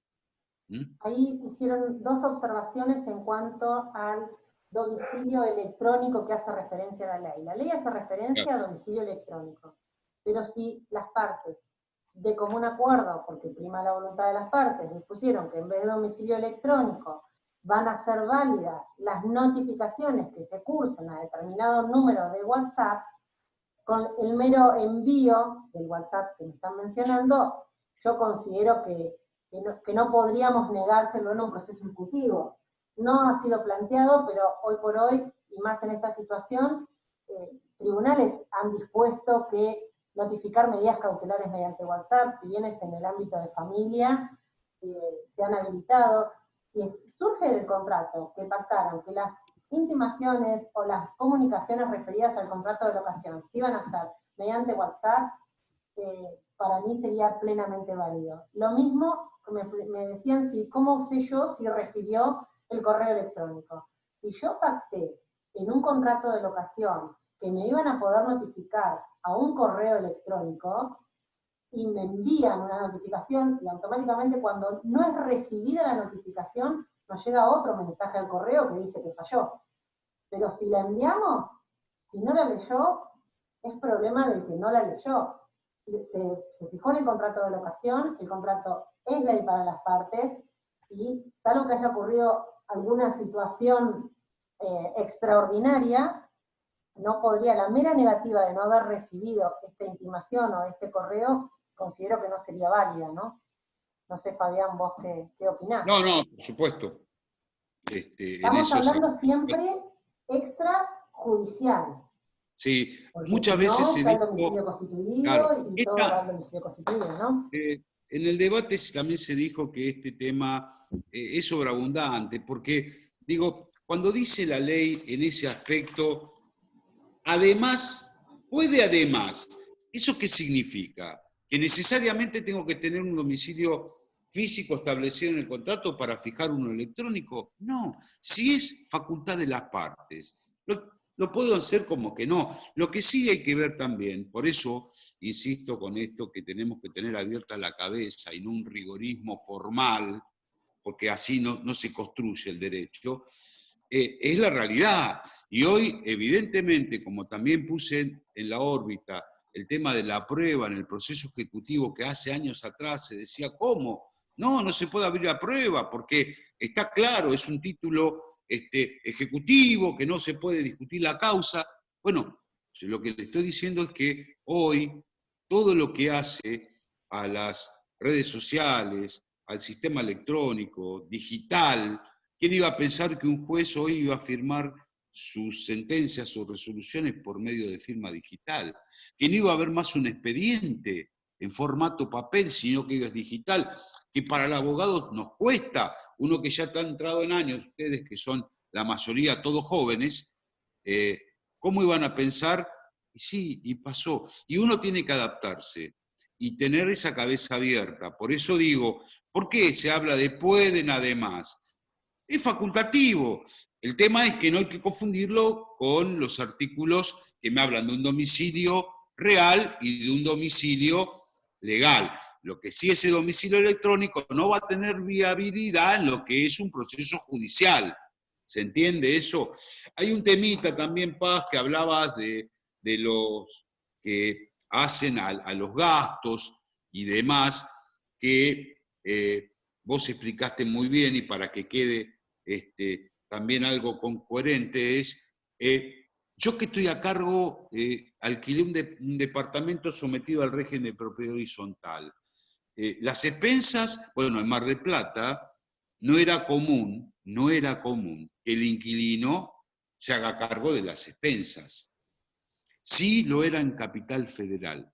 que fíjense ustedes, Capital Federal que no requería o no entendía como persona jurídica el consorcio, ahí sí se le exigía al inquilino el pago. Acá que en Mar del Plata desde antaño se dijo que el consorcio es persona jurídica, no hizo falta que el código hoy nos diga claramente que es persona jurídica, es el tema de lo que respecta a esos gastos, ¿no? Porque en un principio, ¿qué digo? Yo debo hacerme cargo de las expensas, aparte de luz, gas, teléfono, expensas, las comunes ordinarias, las comunes extraordinarias, lo que la ley dice es del normal uso que hace a ese contrato de locación, lo que es de modalidad usual y que utiliza en el uso y goce el locatario. ¿Por qué? Porque como bien dice el doctor Constantino cuando habla de lo que son las expensas comunes extraordinarias, pueden ser variables, y entonces a veces esos temas pueden ser álgidos entre locador y locatario, porque yo puedo entender como locatario que el pago de una responsabilidad civil a cargo del consorcio a mí no me incumbe pagarla, sino al locador, que es el propietario. Entonces eso puede dar lugar a discusiones. ¿Se entiende? Los gastos necesarios para el bien común, y que yo, como soy hoy partícipe de esa comunidad que vive en el consorcio propietario Gallinacio 2, en ese caso voy a tener que pagarlas. El tema es que quede claro desde el vamos, entre locador y locatario, qué se entiende por el pago de expensas. Porque aquellas que se establecen de modo extraordinario por una asamblea, evidentemente será a cargo del locador y no el locatario. Eso puede llegar a traer discusiones, chicos. Y otra cosa es que yo las deba pagar todos los meses, y ahí yo voy a tener que ver como locatario, a ver, perdón, y esto va a llevar a que los administradores de consorcio empiecen a ser tal vez un poco más claros en lo que es la redacción de los resúmenes, porque yo quiero saber qué es lo que voy a pagar, porque este es un gasto extraordinario, no ordinario, esto yo no es para uso y goce mío. Y el otro tema es, ¿qué pasa? Esto no va a ocurrir, creo, más en esta época de tanta flaqueza y preocupación económica y social. No lo hacían antes los consorcios, que el consorcio me realice anualmente un índice de gastos y que deba ser el propietario el que deba sacar por cada mes, si debe pagarse tanto, cada mes tiene que pagar esto, porque eso puede llegar a generar un aumento en lo que es el monto del alquiler, que como dijimos tiene que ser mensual, puede ser reajustada anualmente y por otros parámetros. Son todas cosas que pueden surgir. Disculpen si por ahí tiramos muchas cosas, pero es como que queremos... Se nos cortó la... ¿Por qué? Porque esto hace mucha... Sí. Fabi, se nos había... Sí, Vero. Se nos había... Perdón. Entonces, por eso me parece interesante ir picoteando cosas, sin perjuicio de dar bien lo del proceso, algunas cosas que quedan en el aire con respecto a la ley. Todo va a ser cuestión de ir caminando juntos, el transitar esta ley, porque, vuelvo a reiterar, hace 2 meses que está en auge 3 y bueno, y va a traer sus consecuencias.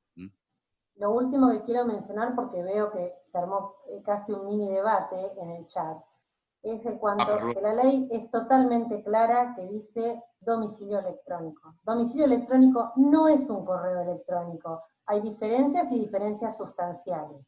Entonces, si bien la ley dice domicilio electrónico, el correo es, pero si lo pactaron en el contrato y yo voy a un juicio y reconozco ese contrato, no puedo decir, o si pacté un número de WhatsApp, no puedo decir, reconozco todo el contrato salvo lo referido a que las notificaciones eran válidas por WhatsApp.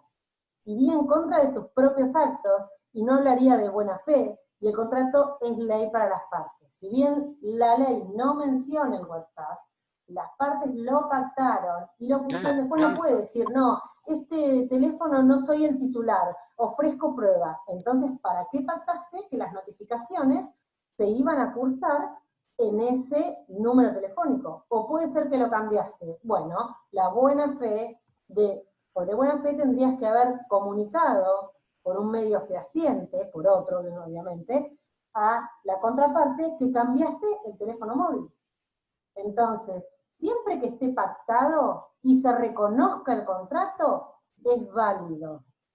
Es válido, más allá de que la ley no habilite. ¿Sí?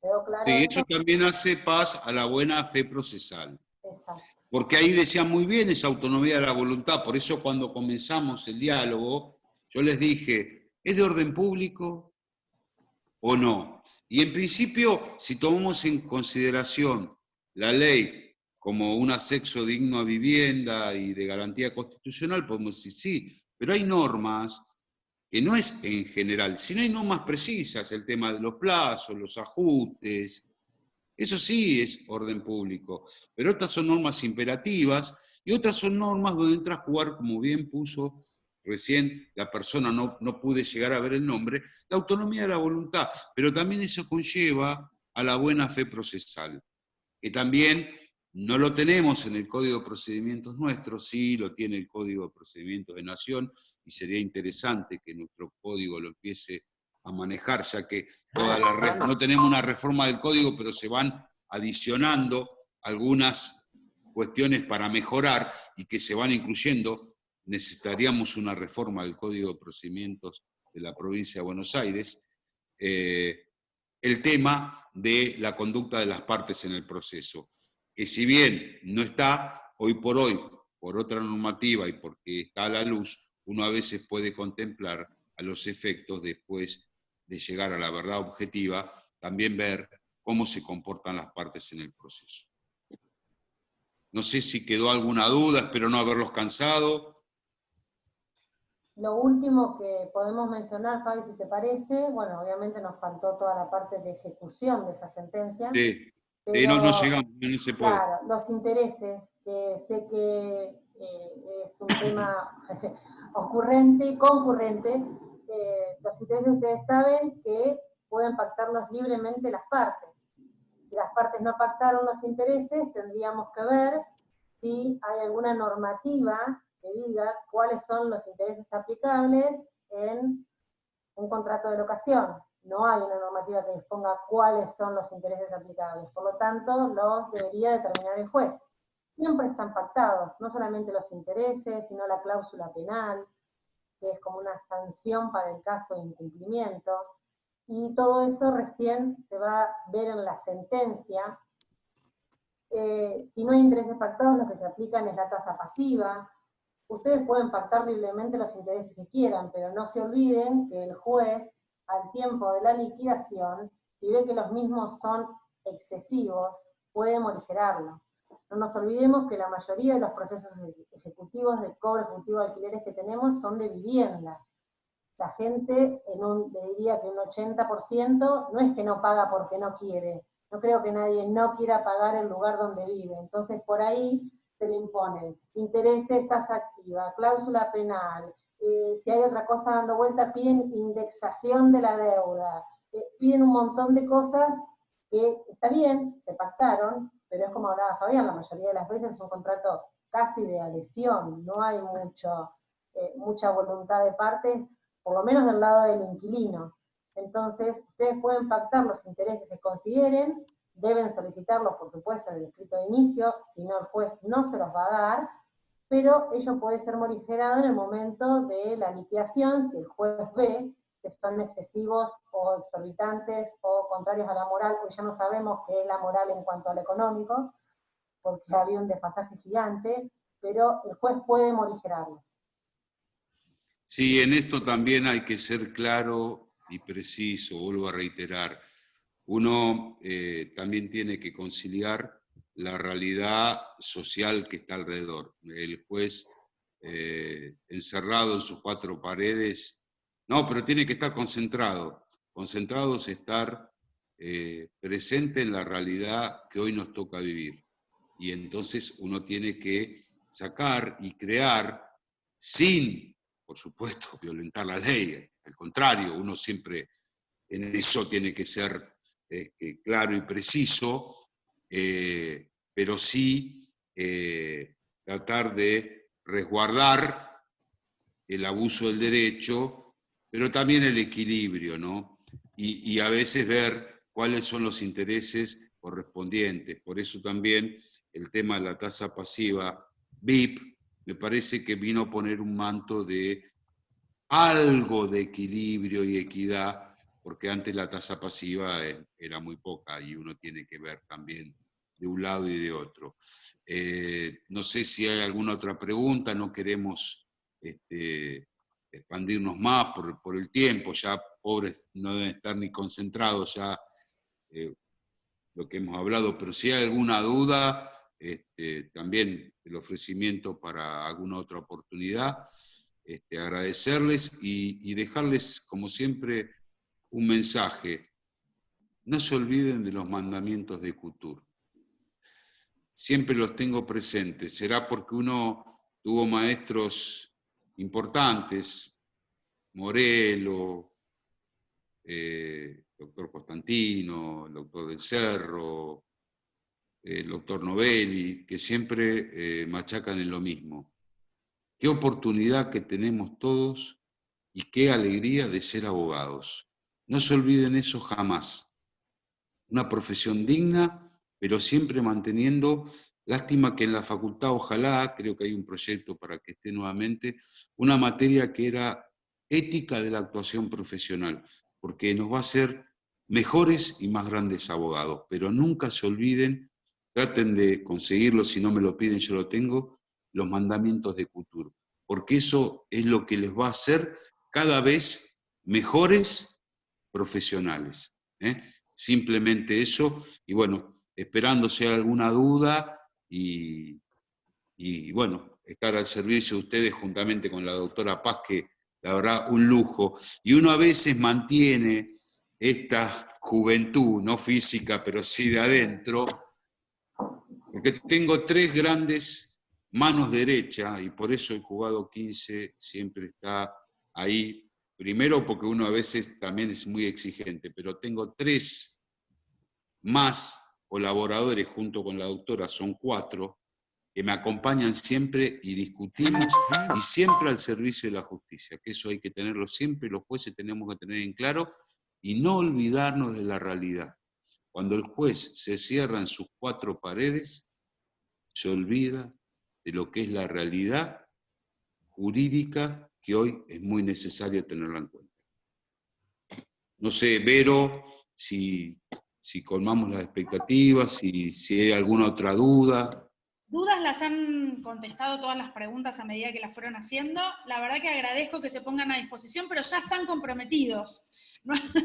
No les dimos mucho margen, les contamos con Leo que tenemos una novedad, estas capacitaciones no tienen descanso, y bueno, gracias a la colaboración de María Paz y de Fabián, estamos organizando un taller de proceso ejecutivo para seguir con todo esto. Nos pareció que era un punto importante para capacitarse. Ya está abierta la inscripción por el canal de Telegram, en los grupos de seminario tienen ya el enlace. Ustedes saben que nosotros con Leo somos más rápidos que la luz. Antes de que ustedes lo pidan, lo tienen. Y bueno, agradecerte, Fabián, no solo porque estés acá dando esta clase. Personalmente quiero agradecerte porque nos hayas acercado a Paz, que yo no tenía el gusto de haberla conocido como docente. Sí, nos hemos cruzado en la facultad y en tribunales, por supuesto, pero la verdad que también uno apuesta cuando le ofrecen la capacitación de un docente a que ese docente sea bueno, y puede ser bueno como no. Nos hemos encontrado con sorpresas también, pero en este caso más que grata la participación, y rescato que Fabián siempre está halagando y con ganas de que la gente que trabaja con él crezca, que eso es importante, no es común. Fabián sabe que no es común, que a veces cuando uno trabaja con gente tan capaz, no siempre le dan espacio. Me parece que Paz vas a coincidir conmigo que Fabián es muy generoso. Totalmente. Se lo decimos siempre, por ahí en exceso, ¿viste? Se dice tantas cosas que que a uno lo incomoda a veces, pero... No, me hace poner mal, no. No es común, Vero, es cierto, no es común. Vero, se lo merecen porque trabajan mucho y como te digo, acompañan siempre y no dejan, que esto es muy importante, al juez solo. Un juez solo es un juez perdido, tiene que aceptar el acompañamiento y saber escuchar. Ellos son jóvenes y a veces te ayudan a pensar de una manera distinta y a buscarle el sentido del servicio de la justicia. Por eso siempre estoy halagado. Y te dejo una inquietud, Vero. Otro tema aparte, que sería bueno que, porque está en auge hoy, es la oralidad en los procesos civiles y comerciales, que también me ofrezco a poder después, en algún momento que se organice, porque es un tema que hoy es la realidad. Y antes que terminemos, un tema que quiero poner de realce porque recién me lo pasaron antes de empezar la charla, por el Ministerio de Justicia de la provincia, resolución 778 del día de hoy, se autoriza a llevar a cabo las mediaciones por vía virtual, para que todos lo sepan, cosa de que ya también se empiece a movilizar todo este tema de la mediación. Y hoy por hoy estamos con los procesos civiles y comerciales, no solamente con las audiencias preliminares a nivel virtual, sino también las vistas de causa que la Corte, por eso lo dejo para un tema después que ustedes quieran organizar. Me ofrezco también a brindarles alguna charlita y demás para que todos los chicos la tengan más clara. Listo, comprometido, Fabián. Yo mañana tengo una audiencia preliminar y el doctor Molina me ha mandado material para que me ponga a estudiar. Me hubiera venido muy bien tu charla, la verdad. No, después está bien. Por ahora tengo el material de Leo que me mandó, pero gustosa voy a asistir a tu charla y me parece que todos, ¿no? La oralidad es un tema que no es solo procesal, sino que nos cuesta. Esto del Zoom nos ha acercado un poco a liberarnos, pero también es difícil. Se acabaron, Vero, los juicios largos, se acabaron. Basta. No, la gente no puede estar esperando 6, 7 años una resolución. En 1 año y medio tienen que tener la sentencia. Y eso también le debo también mucho a los chicos que me acompañan, que cada uno machaca, Fabi, 90 días, tenemos la vista de causa. Eso para hablarlo y me parece que también... Por eso digo que hoy los abogados jóvenes, ustedes, tienen todo para ser eficaces, precisos y que vayan creciendo. Eso es también el derecho. Bueno, no jorobamos más porque ya lo estamos cansando. Fabi, nos piden el público que digas 2 palabras. Gracias.